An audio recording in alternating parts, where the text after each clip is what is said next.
सोचिए, रात का घुत अंधेरा हो, एक बहुत अमीर शख्स जिसके पास दौलत के अंबार हों, उसे बेदर्दी से कत्ल कर दिया जाए और उसकी लाश दुश्मन कबीले के दरवाजे पर फेंक दी जाए। कोई गवाह नहीं, कोई सबूत नहीं, कातिल आजाद घूम रहा है और लोग एक दूसरे की गर्दनें काटने के लिए तलवारें निकाल चुके हैं। लेकिन फिर एक ऐसा मोजिजा होता है जिसने पूरी दुनिया की तारीख हिला कर रख दी। जमीन पर पड़ा हुआ वो मुर्दा जिसका खून सूख चुका था, वो अचानक अपनी आंखें खोलता है और जिंदा होकर अपने कातिल का नाम पुकारता है। आखिर ये कैसे हुआ? कातिल कौन था? और इस राज को खोलने के लिए अल्लाह ने एक गाय को ज़िबह करने का हुक्म क्यों दिया? आइए इस हैरत अंगेज सफर का आगाज करते हैं।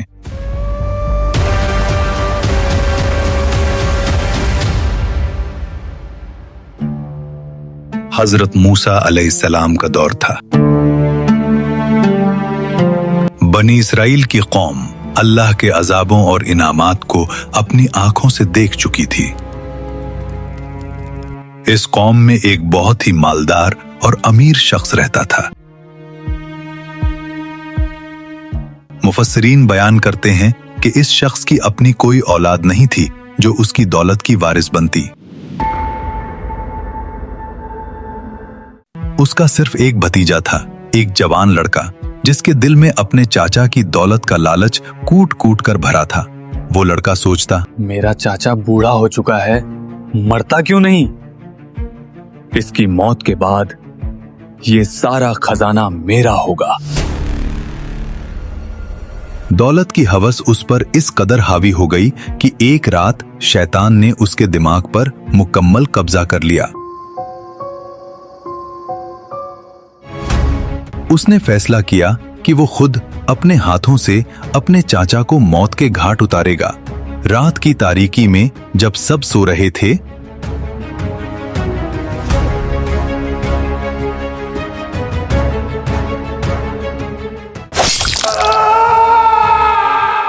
उसने उस बूढ़े शख्स का खून कर दिया। अपने ही खून से अपने ही हाथों को रंग लिया।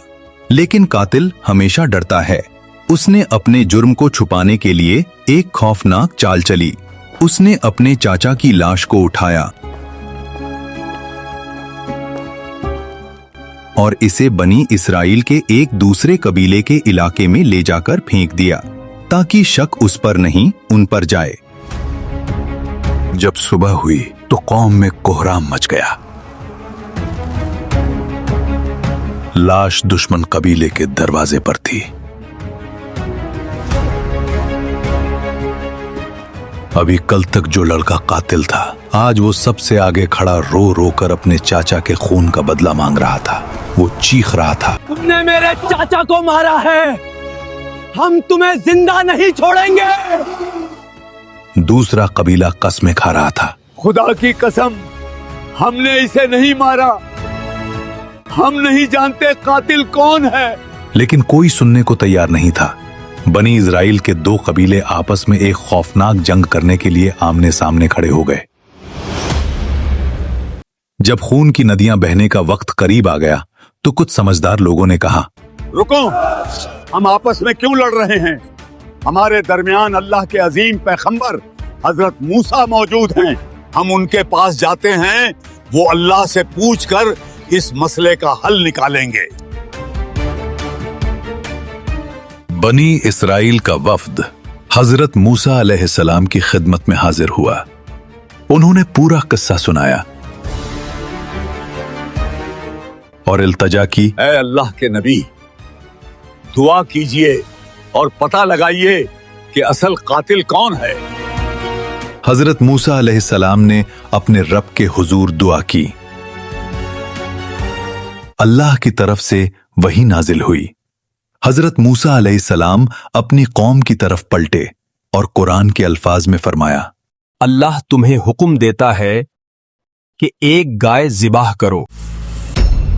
बनी इसराइल के लोग ये सुनकर सन्न रह गए। उनके होश उड़ गए। वो सोचने लगे,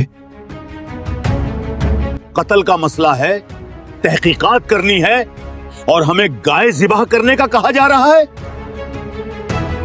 उन्होंने हजरत मूसा से कहा, क्या आप हमसे मजाक कर रहे हैं? हजरत मूसा अलैहिस्सलाम, मैं अल्लाह की पनाह मानता हूं इस बात से कि मैं जाहिलों में से हो जाऊं। ये अल्लाह का हुक्म है। अगर बनी इसराइल उसी वक्त कोई भी आम सी गाय पकड़कर ज़िबह कर देते तो अल्लाह का हुक्म पूरा हो जाता, लेकिन उनकी फितरत में सवाल करना और नखरे करना था। उन्होंने बहाने बनाना शुरू कर दिए। बनी इसराइल अपनी जिद पर अड़े रहे। उन्होंने फिर सवाल किया, ऐ मूसा, पूछिए अपने रब से वो गाय कैसी हो। जवाब आया, वो ऐसी गाय हो जो ना बूढ़ी हो और ना बिल्कुल बछिया, बल्कि दरमियानी उम्र की हो। उन्होंने फिर नखरा किया, उसका रंग कैसा हो। जवाब मिला, उसका रंग गहरा जर्द हो जो देखने वालों की आंखों को भला लगे। लेकिन वो फिर भी ना माने। उन्होंने फिर पूछा, पूछिए वो काम क्या करती हो, हम उलझन में हैं। तो अल्लाह ने फाइनल निशानी बताई। वो ऐसी गाय है जिसे कभी हल चलाने या खेत को पानी देने के लिए इस्तेमाल नहीं किया गया। वो बिल्कुल बेदाग है। अब बनी इजराइल ऐसी गाय ढूंढने निकले। मुफस्सिरीन बयान करते हैं कि ऐसी बेदाग गाय पूरे शहर में किसी के पास नहीं थी।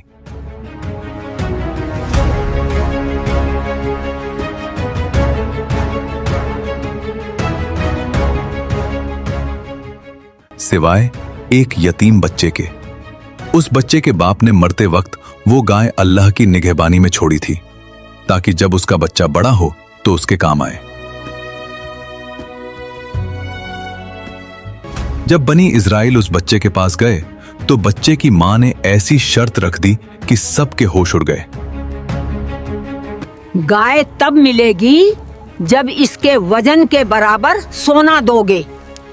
अल्लाह के हुक्म को पूरा करने के लिए उन नखरे करने वालों को अपना खजाना खाली करना पड़ा और उस यतीम बच्चे को गाय के वजन के बराबर खालिस सोना देना पड़ा। यही उनकी जिद और अल्लाह के हुक्म को टालने की सजा थी। अब वक्त आया उस राज से पर्दा उठने का। गाय को ज़िबह कर दिया गया। लाश जमीन पर पड़ी थी। हजारों लोगों की भीड़ सांसें रोके खड़ी थी। कातिल भतीजा भी डर के मारे पसीने में भीग रहा था। हजरत मूसा अलैहिस्सलाम ने अल्लाह के हुक्म से फरमाया, इस ज़िबह की हुई गाय का एक टुकड़ा इस मुर्दे की लाश पर मारो। जैसे ही उस गाय का गोश्त उस ठंडे मुर्दा जिस्म से टकराया, बूम, जमीन पर पड़ा हुआ वो जिस्म हरकत में आया। उस मुर्दे की बंद आंखें अचानक खुल गईं। वो जिस्म जिसमें से रूह निकल चुकी थी, अल्लाह के एक हुक्म से दोबारा उठकर बैठ गया। लोग खौफ से पीछे हट गए। उनके रोंगटे खड़े हो गए। हजरत मूसा अलैहिस्सलाम ने उस जिंदा मुर्दे से पूछा, बता तेरा कातिल कौन है? उस शख्स ने अपनी खून आलूद उंगली सीधा अपने भतीजे की तरफ उठाई जो सामने खड़ा थर-थर कांप रहा था। उसने चीख कर कहा, मेरा कातिल ये मेरा अपना भतीजा है। इसने मेरी दौलत के लिए मुझे मारा। यह कहना था कि वो शख्स वापस जमीन पर गिरा और हमेशा के लिए मुर्दा हो गया।